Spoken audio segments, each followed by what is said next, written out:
My mother always wanted a son. She finally became pregnant and began taking various sex-changing drugs and herbs of dubious origin, firmly believing that these drugs could turn the fetus into a boy. In my past life, I begged her to stop. I showed her science books, pleaded with her to be healthy. She listened, stopped the crazy remedies, and gave birth to a healthy baby girl. My family blamed me. They claimed my interference turned the brother into a sister. They said I was responsible for her. I loved my little sister and took care of her tirelessly. But she grew up hating me, blaming me for her gender because the guy she liked was gay. In a fit of rage, she hacked me to death with a kitchen knife. When I opened my eyes again, I was back to the moment my mother announced her pregnancy. This time, I'll give them exactly what they want. Penny, I'm pregnant. Do you want a little brother or a little sister? When I heard my mom say those words, I realized I had been reborn. I flashed a huge smile. Of course I want a brother. Otherwise, who will carry on the family name? Mom, Dad, and Grandma treat you so well, you can't let the family line end with you. My dad and Grandma immediately shot me approving looks. My mom's smile froze for a second before she forced it back. Penny, how can you say that? A sister would be just as sweet and well-behaved as you.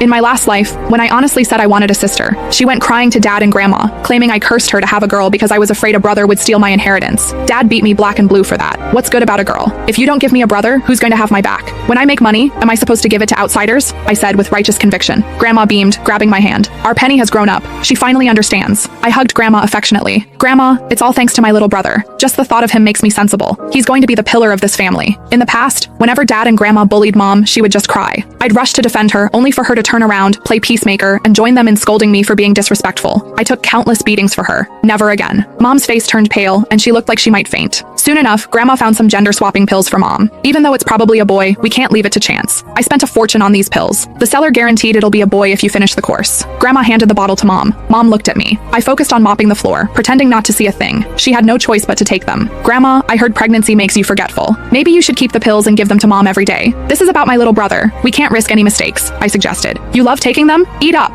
Grandma nodded vigorously. Right.